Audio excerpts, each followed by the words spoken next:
Hi everybody, my name is Kerrie Porteous. I'm an operations manager at Naturetrek Wildlife Holidays.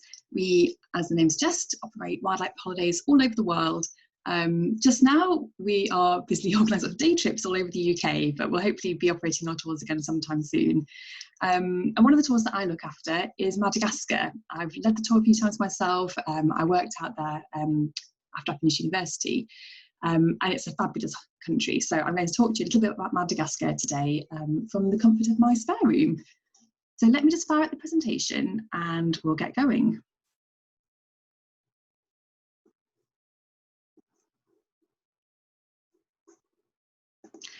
Okay, so as I said, I'm going to talk all about Madagascar and Madagascar's fabulous endemic wildlife.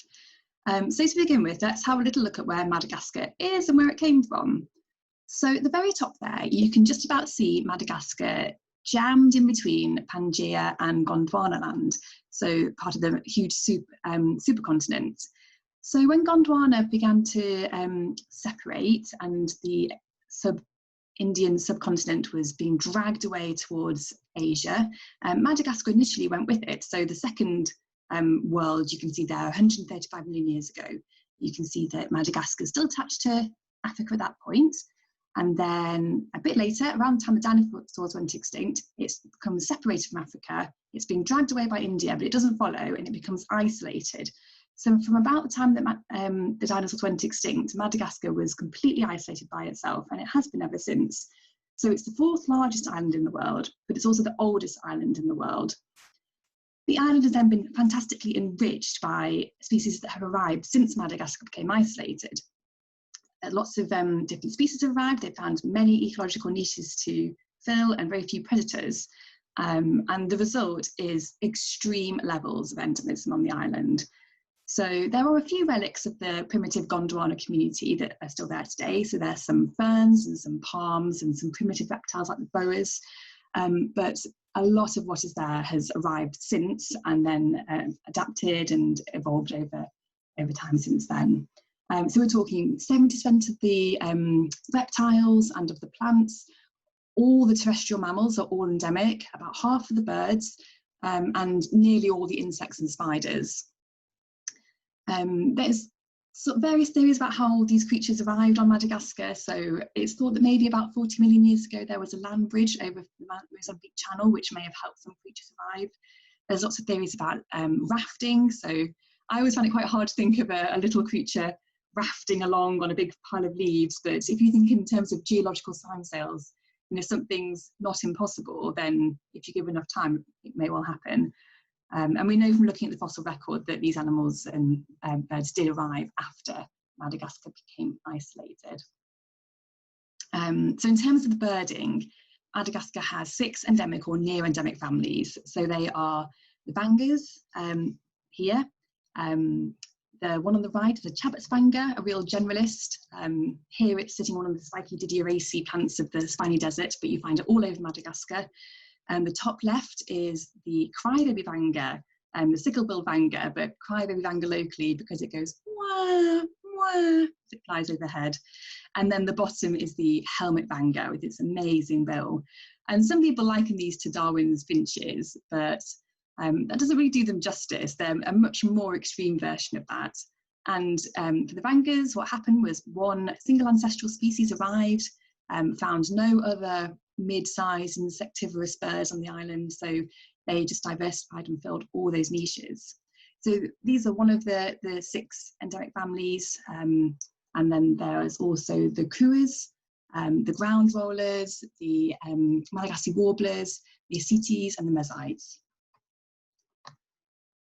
Madagascar is home to half the world's chameleons. So the top is one of the biggest, the panther chameleon, and then on the right, aptly named blue-legged chameleon, and then the bottom, clearly one of the very, very tiny chameleons. This one's a Bruxia tuberculata, just about the size of a thumbnail. Of course, many people, it is the lemurs that epitomise Madagascar, and rightly so. There's at least 106 species of lemur in Madagascar in 5 extinct families, all descended from a single ancestral species again. And there are 3 further families actually that have become extinct in the last 2,000 years. So these are all shipacas. none of their ranges overlap. They're all found in different parts of Madagascar. So if you want to see them all, you've got to do a bit of travelling. They're absolutely beautiful creatures, strong hind legs, so they will leap from tree to tree using their hind legs. And these are the species that was made famous by David Attenborough. It's actually the Verotypica, not one that was pictured here. There's you see crab hopping across the ground on that famous programme all these years ago. And then these, the tiniest ones, the mouse lemurs. We used to think there was just one type of mouse lemur. And then we split them into two, thought there were the sort of the browny mouse lemurs and the reddish grey mouse lemurs. So the reddish grey ones there on the right, living in the dry forests, and on the left is the browny mouse lemur living in the wet forests. Now looking at the genetic evidence, though we know that there's more than 20 species of mouse lemur, and we seem to be finding more all the time. So that's a little bit of background into just how exciting all the wildlife is in Madagascar. Generally, when you get to Madagascar, you'll be flying into Antananarivo, the capital in the middle of the country here on the high plateau. And the good road in Madagascar is RN7, and that's this white line down past Vanamafan, past Tesalo, and to the coast, where we can go a little bit up the coast to Ifati. That's a really good route to do because it takes you to lots of different habitats. So you can see this high plateau of land, so it creates a rain shadow in Madagascar. So the east is very wet, lots of rainforest, it gets dry as you go over, and then as you get to the west coast, you get to the Spiny Desert. So that road not only is the one good road, which hopefully you'll be able to get along, but also it takes you to all those different habitats, and you'll see a fantastic selection of wildlife along the way. So this is roughly what you'll be seeing as you set off from Tana. It looks quite Asian in appearance with all the paddy fields, and there's good reason for that. We know that looking at the languages that the first people to arrive in Madagascar about 2,300 years ago came from Borneo and Indonesia, and they brought with them their rice farming, their tendency to build these two-storey houses. But very soon after that, Swahili-speaking people came from Africa, and they brought them with their tendency to build African-style huts and their language too. So now across Madagascar, there's somewhere between 18 and 21 cultures, depending on how you classify them. But very broadly, the people that inhabit the wetlands have Asian cultural ties, and those that inhabit the drylands have African cultural ties and physical appearance. There's still one country, one language across the country, but with regional differences, as you might expect. In terms of accommodation, something people always quite want to know about Madagascar, it's fine. It's not the sort of place you book to go on a deluxe boutique hotel sort of break and live in luxury, but there are some really nice places, and the places that we use generally are just comfortable eco lodges. They're en suite, either air conditioned or with fans, depending on where we are really. But they're all absolutely fine, and the food's fine, sometimes even pretty good, and really lovely hosts as well, lovely people to look after us whilst we're away.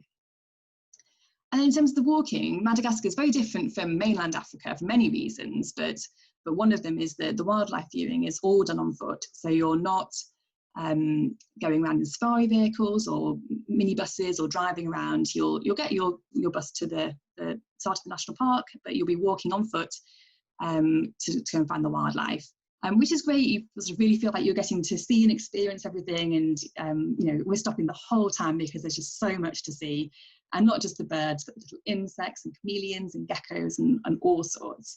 But you do need to have a decent pair of walking boots. Poles are pretty useful, and in the rainforest it can be a bit up and down and a bit undulating, slippy if it's been raining, so you do need to be steady on your feet, or just really want to see a lemur. So in terms of some of the birdings, and we're in the rainforest now, over on the east of the country. So let's have a look at a few things you might be able to see. So this is a Madagascar pygmy kingfisher. We should find these in the forests. They're actually insectivorous, so you don't tend to find them near the water. You'll find them in the trees. This is a red-fronted kua. So the kua is one of the endemic families that I mentioned at the start of the talk. Most of the kuas are ground dwellers, filling the niche occupied elsewhere of pheasants and roadrunners. Though you do find a few arboreal ones as well. This is the red-fronted kua. This is a ground roller, the pitta-like ground roller, again, another of the endemic families that I mentioned. All but one of these, the ground rollers, live in the lowland rainforests. There's one we'll meet later that lives in the spiny desert. And there's a lot more besides birding, of course, so lots of chameleons to look for. This one's a Parsons chameleon. They're fascinating to watch. They're an arboreal species, and they've got these prehensile tails to help them climb. Sometimes they look like they're pretending to be leaves, sort of jerking backwards and forwards. Some of them have got tongues that are even longer than their own bodies, so they'll shoot out to catch their prey. I said, brilliant to watch. And then this chap is a mossy leaf-tailed gecko. So there are two types of geckos in Madagascar. The ones that pretend to be moss or lichen, which is this one. And I'm going to help you zoom in, see if you can see it a bit more clearly. So there's the eye, and you can see the little fingers at the top and its mouth going down the middle of the branch. So its face, its head down. So there's these geckos that look like moss, and then there's ones that pretend to be dead leaves. So that's the latter. This is a satanic leaf-tailed gecko, Uroplatus fantasticus. And again, hopefully we'll find one of these chaps as we're wandering around.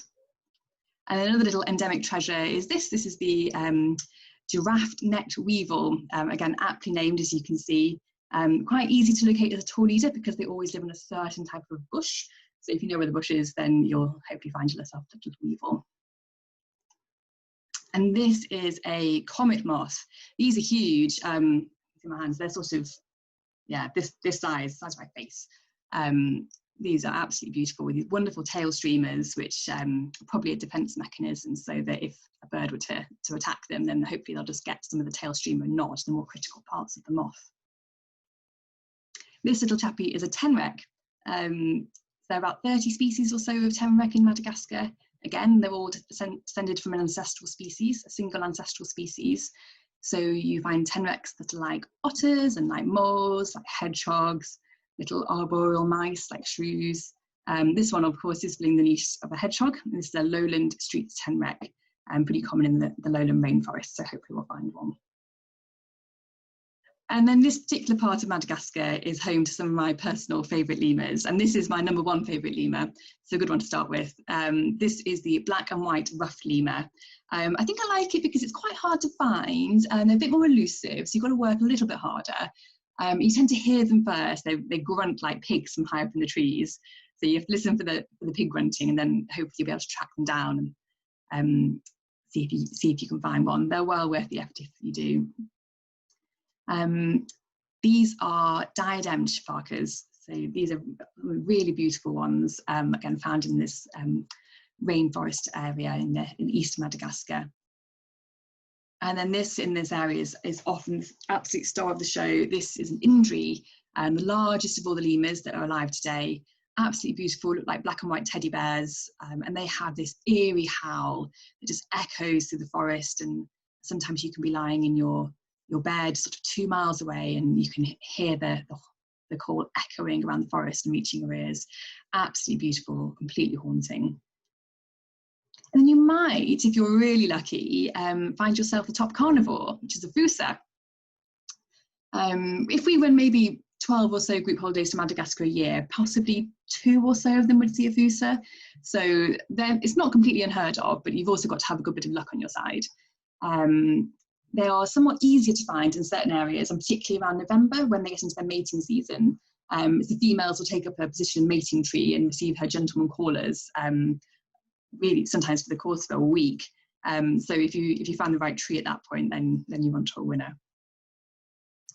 As you move across the country, it gets drier. So this is a Salo National Park, and having gone over the high plateau during the course of the day, we'll arrive in a Salo in the evening. And this is where we'll explore the next day. So this is a Salo National Park, a couple of canyons there, one that looks like a wine glass and one that looks like a beer glass. And we'll head in there to do some exploring.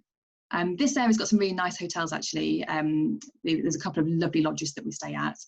In particular, the birding in the grounds in the morning is absolutely dreamy. So you can get up at dawn, go for a wander from your little lodge and see all sorts of things. So you're likely to see a Madagascar hoopoe, another one of the endemics. This is a Madagascar kestrel. This is a Madagascar paradise flycatcher. You can see that birding actually is really easy in Madagascar. You just put Madagascar in front of the bird name and you've got yourself an endemic. This is a Madagascar bulbul, Madagascar magpie robin. Just to keep on your toes, this is actually a forest or Benson's rock thrush. Often we spot them on the top of the lodge in this particular area. Lovely little birds. And this is a place where we'll hopefully find some ring-tailed lemurs for the first time. There's a little reserve that we'll stop to on the way to this area, where there's a big troop of lemurs, really wonderful, endearing creatures to watch, the ringtails. They have an alpha female that's in charge, and they'll be in big family troops of maybe between 6 and 25-ish individuals. The time that we went on our tours, which is generally September through to November, the lemurs will have had their babies a little bit earlier in the summer, maybe in August. And then, so by the time we're traveling, they're just starting to explore and get a bit interested and be bouncing and learning how to play and fight and jump through the trees. So they're really, really fabulous to watch. The other reason we go in that time of year, not only is the wildlife really good, but the weather's good. It's the dry season just before you get into the wet season in probably end of November, December time. And then January onwards is cyclone season, which we tend to avoid. It's interesting botany in Asalo as well, which is a pachypodium on the elephant's foot plant. And as it gets dry, we'll start to see some of the baobab trees as well. So there are 6 endemic baobabs in Madagascar. This is an Adansonia Zar baobab. And here's an Adansonia rupristipa baobab. And this, by this point, is the spiny desert. So we made our way all the way to the coast now. And we'll get up really early because it's pretty hot over on the coast now. Make our way to this beautiful patch of spiny desert, and it's like nowhere else you'll have seen. There's these amazing Didieraceae octopus tree plants. These baobabs, as you can see the footholds actually going up there when people have gone to collect the fruits. And some wonderful wildlife as always. So there's a couple of particular highlights here. The first is the ground roller I mentioned earlier, the one that doesn't live in the rainforest. This one's a long-tailed ground roller. This one lives in the spiny deserts. So we'll make a concerted effort to find one of these chaps. And the other big highlight from the bird world here is this chap. This is a sub-desert mesite, one of 3 mesites in another endemic family. This one's another really good one as a tour leader because its defense mechanism when spotted is to freeze motionless on a branch. This is absolutely ideal, obviously, if you're a tour leader, because you can send your scout in and they'll go and find the bird will freeze, and then you can just walk your group in at a nice leisurely pace. Everyone get a really good view, get a nice photo, and back to the hotel for breakfast, everyone happy. So it's a particularly good bird to find. And that's about as far as you can get on the good old RN7 road. From here, you need to take a Air Madagascar flight. This is the departures board when I visited back in 2013, I think it says there. Comprehensive, as you can see. Bit of a lottery. The flight will probably go, probably won't go on time. We'll keep in touch and keep calling and find out if it's going to be early or late or whenever. But that's all part of the fun, really, of Madagascar. It's not a problem. We'll get around these things, and we just tend to try and minimise the number of Madagascar flights if possible. And in fact, we tend to finish our tours back within driving distance of Tanna, just to make sure we can definitely get you back to the airport on time and get you home again. So that's where I'm going to leave it today. Thanks so much for listening and for tuning in. So my name's Kerrie, so I work at Naturetrek. If you've got any questions at all, you're welcome to contact us. The contact details are there. So if you fancied it to Madagascar sometime in the next few years, please get in touch and we can have a good chat about it and find the right tour for you. Thanks so much. Bye.